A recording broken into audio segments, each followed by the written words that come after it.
Okay, hello everyone. Today we're finishing our book, Hinds Feet on High Places, about the beloved story of Much Afraid and her exciting journey to the high places by Hannah Hernard. And if you've been keeping up with us, um, her journey's about to end and her name has been changed. She's not much afraid anymore. She is Grace and Glory. The Good Shepherd changed her name. So now we're on chapter 19, High Places.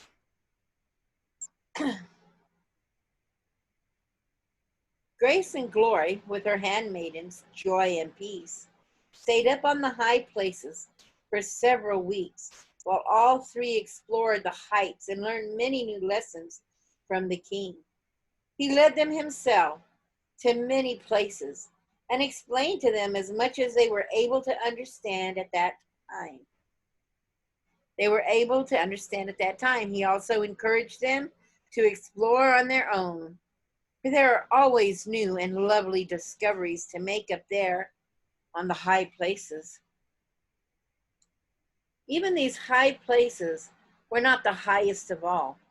Others towered above into the sky, where a mortal eye could no longer follow them, and where only those who have finished their pilgrim life on earth are able to go.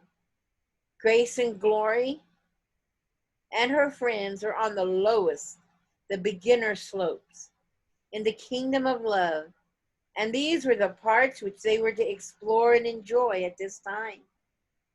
From these slopes, too, they were able to look down on the valley below, and from the new viewpoint gain an understanding of many things which had been puzzling and mysterious to them before.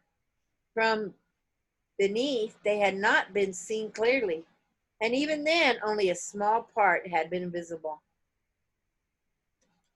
The first thing, however, which they realized up there on the slopes of the kingdom of love, was how much more there would be to see and learn and understand when the king took them higher on future occasions.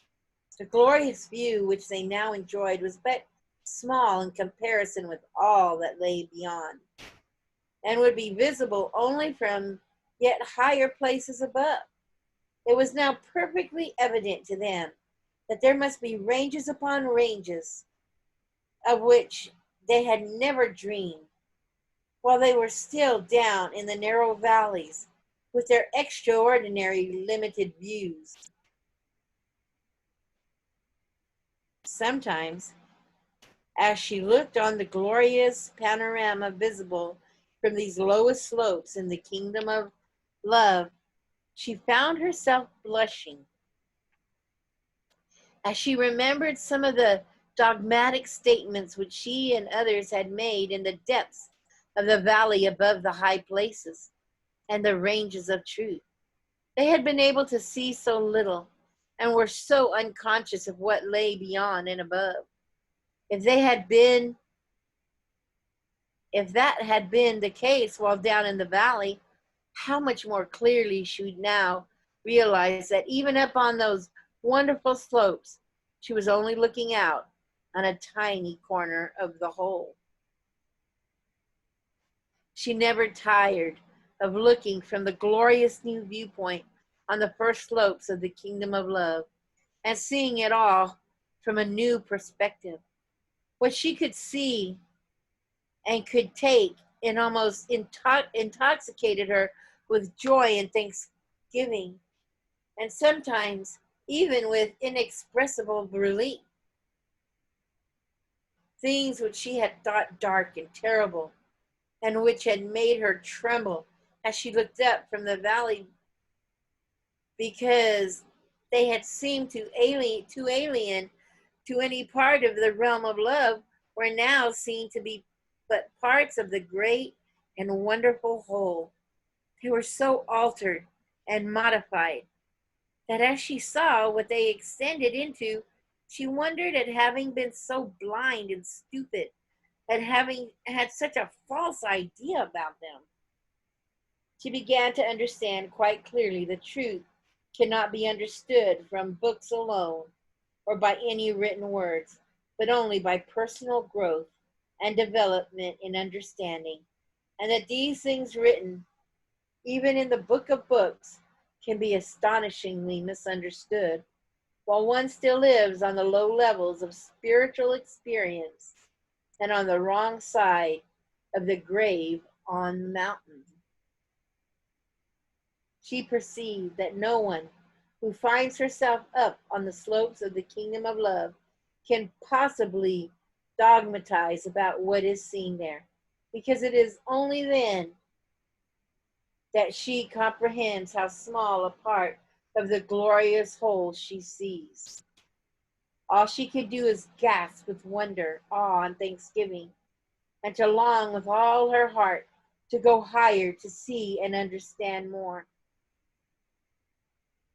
Paradoxical as it may seem, as she gazed out of the dazzling vistas, so glorious that she could not look at them steadily or grasp their magnificent sweep, she often thought that the prayer which best expressed her heart's desire was that of the blind man. Lord, that I might receive my sight, help me to open myself to move more light. Help me to fuller understand. Another thing which gave her continual joy was their unbroken communion with the King. Wherever he went, she and peace and joy went too, springing behind him with a delight which at times was almost hilarious, for he was teaching and training them to use their hinds feet. Grace and Glory quickly saw, however, that he always chose the way most carefully and restrained his own amazing strength and power, taking only such springs and bounds as they could manage to. She graciously did so graciously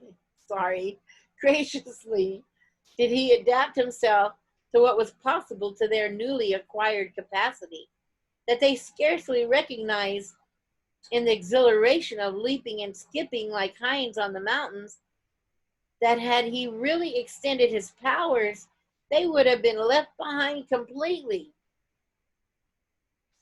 For Grace and Glory, who had been lame and limping all her life, the ecstasy of leaping about in this way and of bounding from rock to rock on high places as easily as the mountain rose was so rapturous that she could hardly bear to cease from it even for rest. The King seemed to find great delight in encouraging this, and led her on and on, taking longer and longer leaps, until at last she would be quite breathless. Then, as they sat side by side on some new crag to which he had led her, while she rested, he would point out some of the vistas to be seen from the new viewpoint. On one of these occasions, after they had been up on the high places for several days, she flung herself down on the lichen and moss-covered crag to which he had led her, and laughing and breathless said, "Even hinds feet seem to need a rest now and then." "Grace and Glory," he answered, "do you think you understand now how I was able to make your feet like hinds' feet and to set you on these high places?" She drew closer to him and looked earnestly in his face and asked, "How were you able to do this, my Lord and King?" "Think back over the journey you made," he replied, "and tell me what lessons you learned on the way." She was silent for a while as she reviewed the whole journey, which she had seemed to terribly long and in some places so cruelly difficult and even impossible. She thought of the altars which she had built along the way, of the time when she had stood with him at the trysting place in the valley, when he had called her to follow him to heights. Excuse me.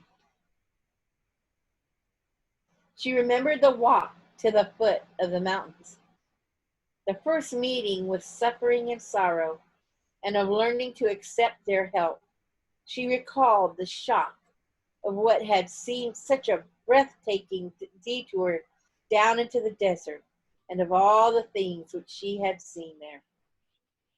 Then their journey along the shores of loneliness, the empty cove which the sea had filled to the brim, and then the agony of disappointment and frustration experienced in the wilderness when the path once again had turned away from the high places.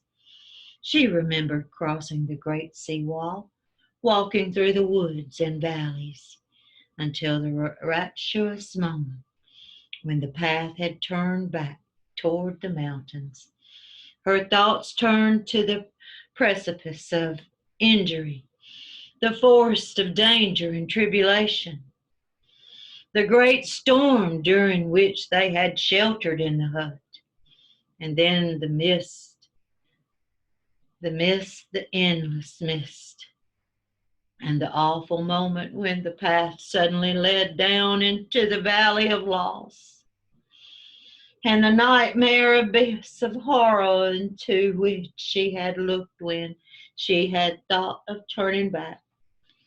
She recalled the descent down into the valley of loss and the peace she had found there before ascending to the heights in the aerial chairs and of the days spent in that place where she had been prepared for her burial.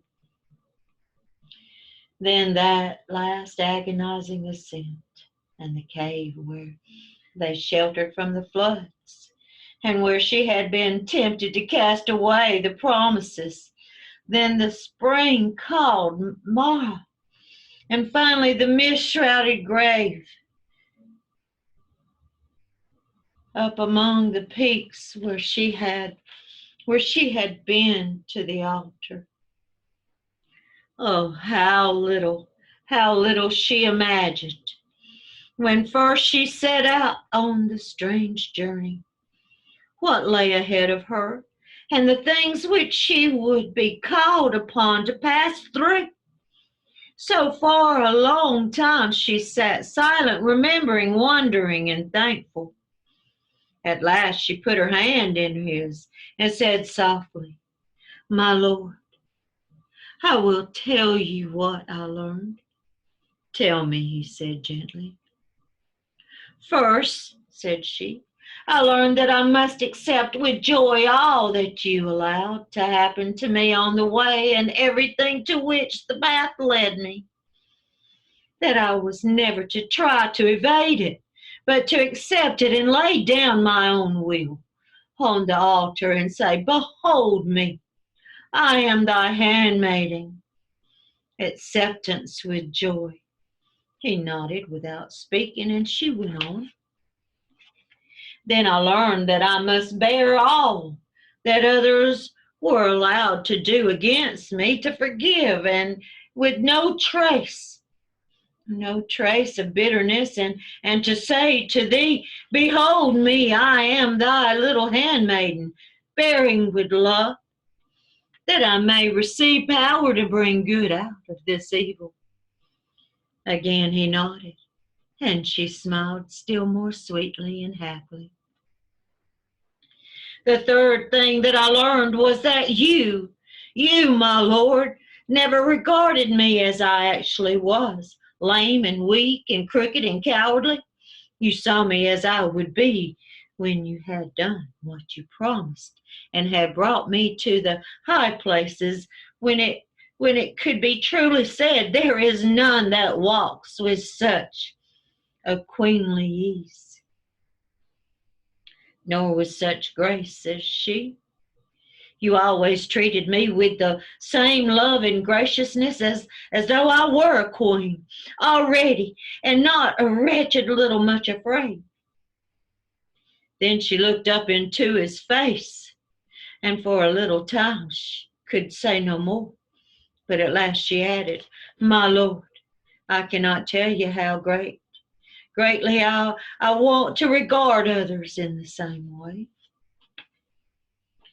A very lovely smile broke out on his face at this, but still said nothing, only nodded for the third time and waited for her to continue.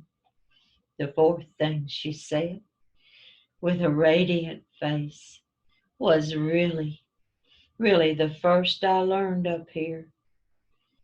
Every circumstance in life, no matter how crooked and distorted and ugly it appears to be, if it is reacted to in love and forgiveness and obedience to your will, can be transformed. Therefore, I began to think, my Lord, you purposefully allowed us to be brought into contact with the bad and evil things that you want to change. Perhaps that is the very reason that we are here in this world, where sin and sorrow and suffering and evil abound, so that we may let you teach us to react to them, that out of them we can create lovely qualities to live forever. That is the only really satisfactory way of dealing with evil, not simply binding it so that it cannot work harm, but whenever possible, overcoming it with good. Amen. Yes. At last he spoke. You have learned well, grace and glory. Now I will add one thing more. It was these lessons which you have learned which enabled me to change you from limping, crippled, much afraid, into grace and glory with the hinds feet. Now you are able to run, leaping on the mountains, and able to follow me wherever I go, so that we need never be parted again. So remember this, as long as you are willing to be acceptance with joy and bearing in love, you can never again be crippled. You will be able to go wherever I lead you. You will be able to go down into the valley of the world to work with me there. For that is where the evil and sorrowful and ugly things are which need to be overcome. Accept and bear and obey the law of love, and nothing will be able to cripple your hinds feet or separate you from me. This is the secret of the high places, grace and glory. It is the lovely and perfect law of the whole universe. It is this that makes the radiant joy of the heavenly places. Then he rose to his feet, drew her up beside him, and said, now use your hinds feet again, for I am going to lead you to another part of the mountain. Off he went, leaping on the mountains and skipping on the hills, with grace and glory following close behind it, and the beautiful figures of peace and joy springing at her side. As they went, she sang the song. Set me as a seal upon thy heart, thou love more strong than death, that I may feel through every part thy burning fiery breath, and then like wax held in the flame, may take the imprint of thy name. Set me a seal upon thine arm, thou love that bursts the grave. Thy coals of fire can never harm, but only purge and save. Thou jealous love, thou burning flame, oh, burn out all unlock thy name. The floods can never drown thy love, nor weaken thy desire. The rains may divulge from above, but never quench thy fire. Make soft my heart in thy strong flame, to take the imprint of thy name.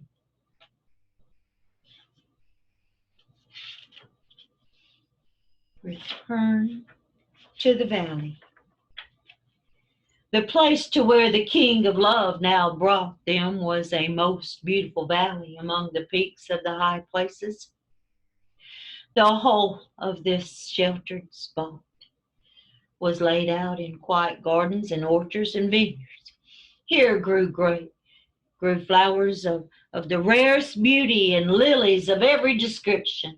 Here, too, were trees of spices and of many kinds of fruit, and nut trees, almonds, and walnuts, and many other varieties which Grace and Glory had never seen before.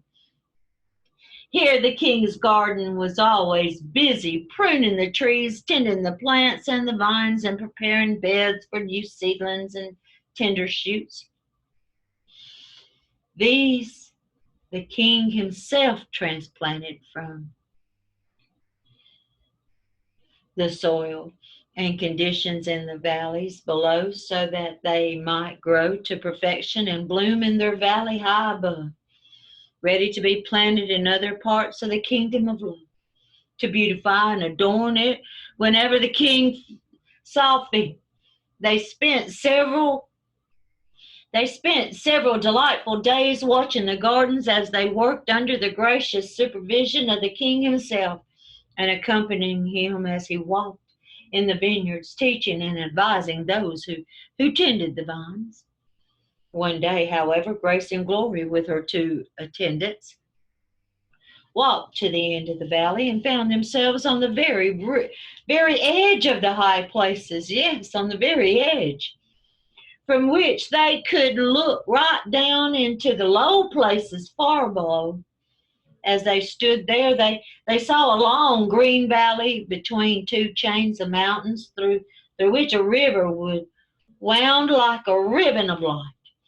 Here and there were patches of brown and red, which seemed to be villages and dwelling places surrounding with trees and gardens. All of a sudden, Grace and Glory gave a queer little gasp, for she recognized the place. Yes, she recognized it. They were looking down into the valley of humiliation itself, the place where she had lived in misery for so long, and from which the shepherd had called her to the high places. Without a word, she sat down on the grassy slope, and as she looked at a multitude of thoughts filled her mind.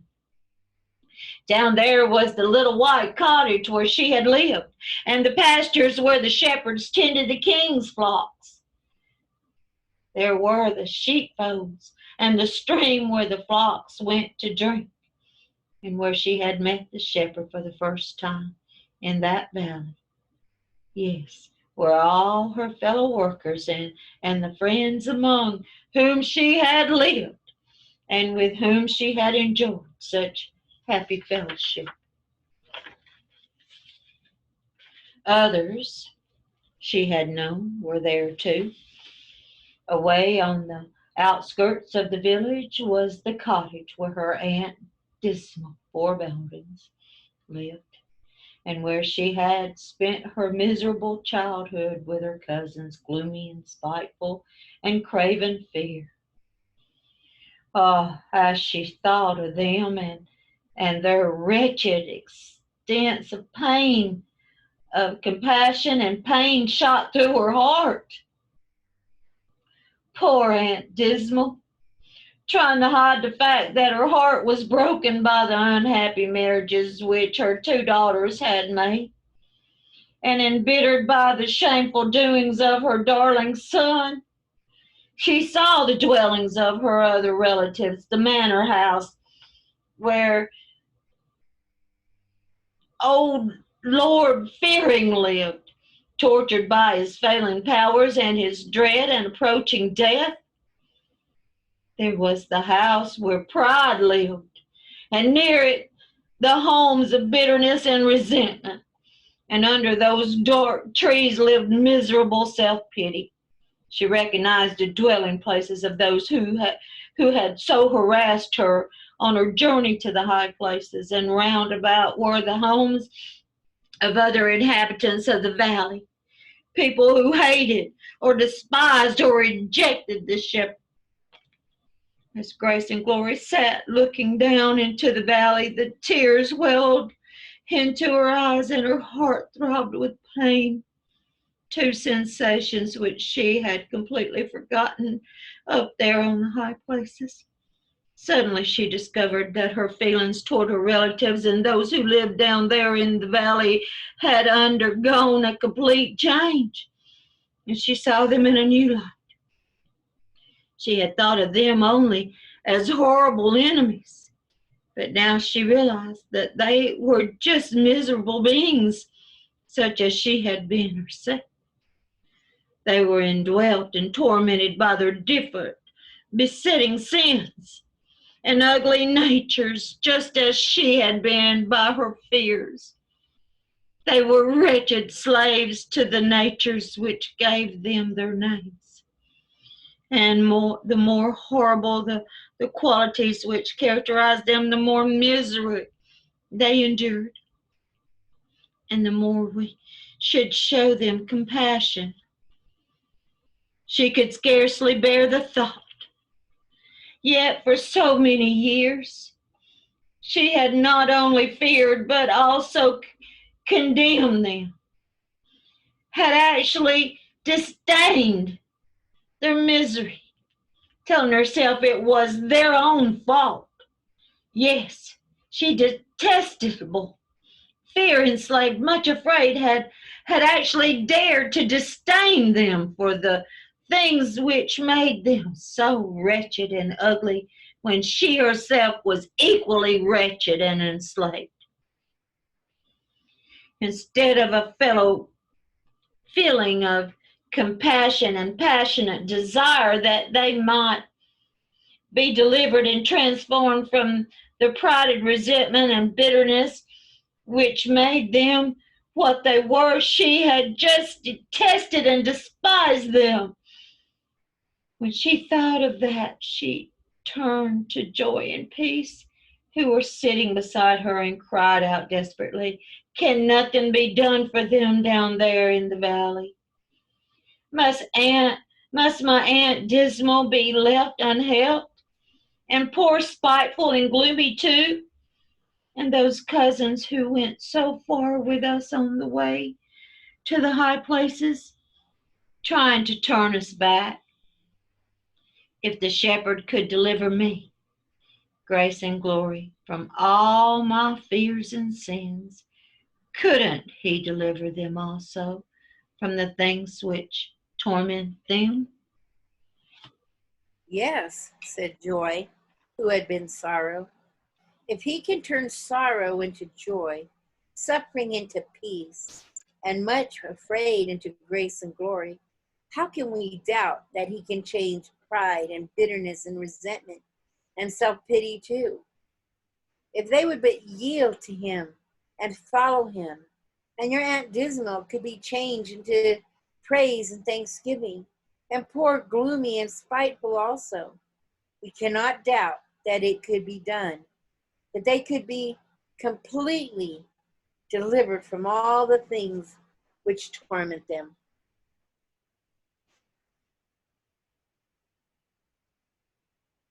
How can they be persuaded to follow the shepherd? At present, they hate him and won't go near him.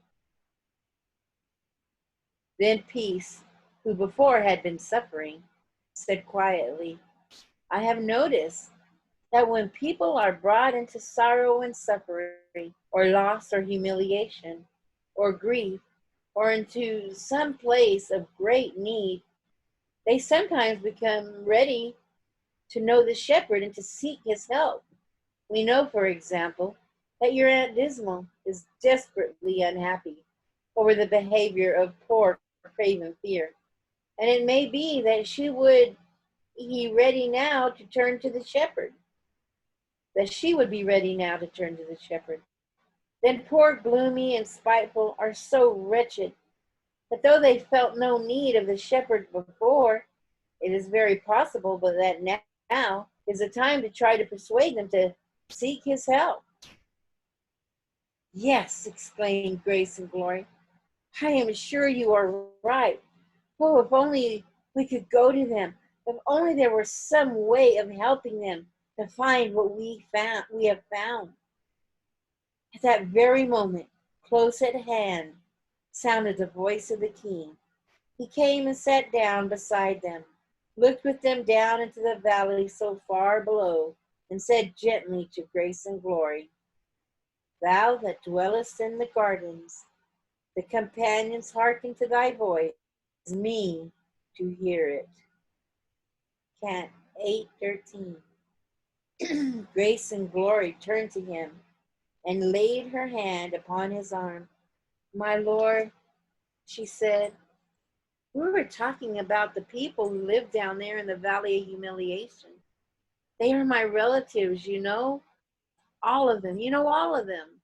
They are so wretched and miserable. What can we do for them, my Lord? They don't know anything about the joy of the high places and the kingdom of love. There is my poor Aunt Dismal forebodings. I lived with her for a long time, and now that she is utterly wretched." "I know her," said the king quietly. "She is a most unhappy woman." "And her daughter Gloomy," went on Grace and Glory, looking at him intriguingly as she spoke. "She married Coward, the son of Old Fearing, very rich but much older than herself, and a miserably unhappy and selfish creature. I believe she has not known a moment's peace since. There was there was talk in the valley before I came away that he was likely to desert her." "He has done so," answered the king quietly, "and she has returned to her mother in the cottage, a miserable and disillusioned woman with a broken heart. And her sister Spiteful, poor soul, with her sharp tongue, which makes so many enemies, deprives her of friends. She married Timid Skulking, and they are just desperately poor, and have to live on one little rented room in the house of my cousin Bitterness and his wife. I cannot bear to think of their wretched condition while I live up here in the kingdom of love." "They are wretched indeed," said the king, even more gently and compassionately than before. "They have just lost the little daughter who poor Spiteful had hoped would be such a comfort to them in their dreary circumstances." And then continued Grace and Glory, with just a hint of hesitation in her voice, "There is their brother Craven Fear." She did not look at the king as she spoke, but paused a moment, then went on hurriedly. "He is the most unhappy member of the whole family. He has broken his mother's heart. Neither of his sisters will speak to him any more, and he goes skulking about the valley, hated by everyone." "I know him," replied King gravely, but with just a hint of a smile. "I know him well. You do not exaggerate when you speak of his wretchedness. I have had to interfere and chastise him many times to try and correct his bullying propensities. But though I have chastened him sore, I have not given him over to death." "No, no," cried Grace and Glory imploringly. "Don't ever do that, my lord. Oh, I beg you, find some way to rescue and deliver him from himself, as you delivered me." He made no answer for a little while, only looked at her very kindly, and with a look of great contentment and happiness on his face, at last he spoke. "I am more than willing to do what you suggest," said he.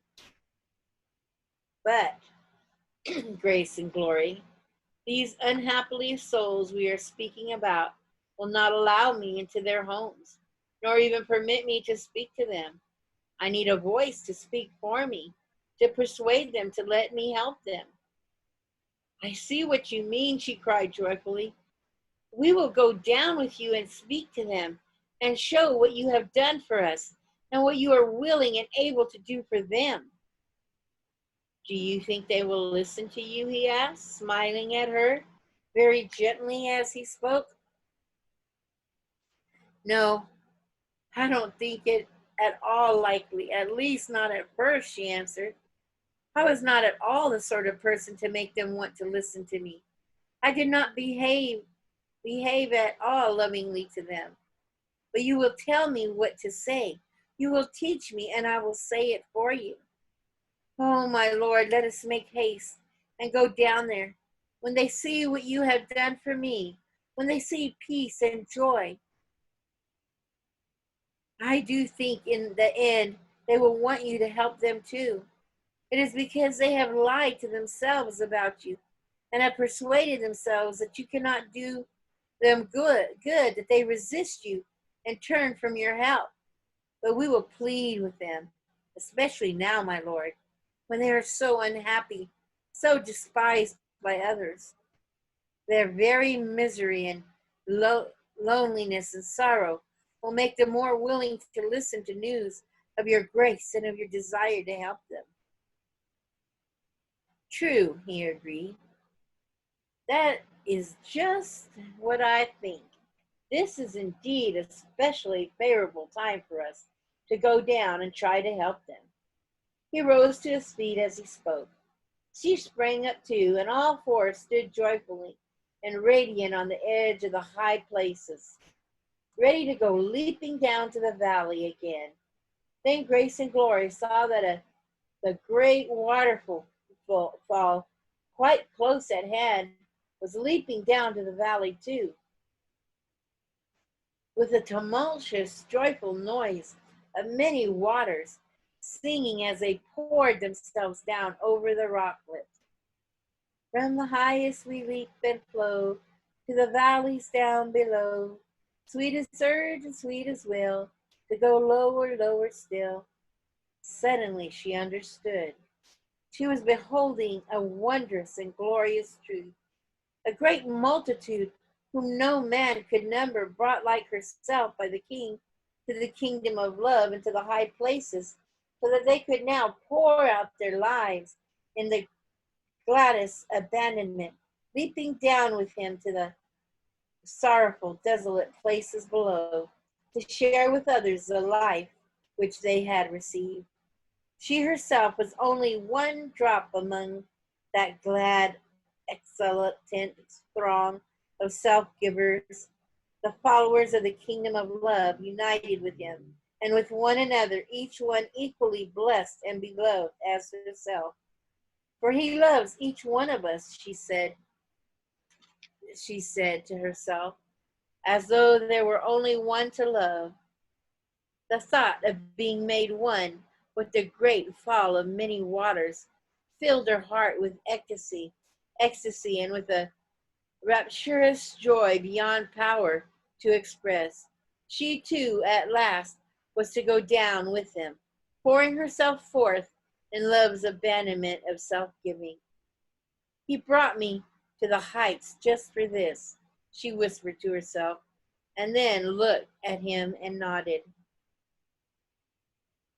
At that, he began leaping and springing down the mountainside before them, bounding from rock to rock, always choosing, however, leaps which were within their power to follow, and sure footholds for less experienced feet.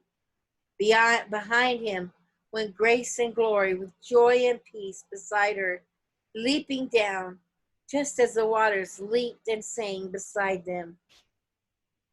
They mingled their voices with the joyful music of many waters, singing their own individual song. Make haste, beloved, be thou like on heart, on mountain spicy sweet, and I, on those high places where thou art, will follow on Hinds' feet, as close behind the heart there leaps the roe, so where thou goest I will surely go.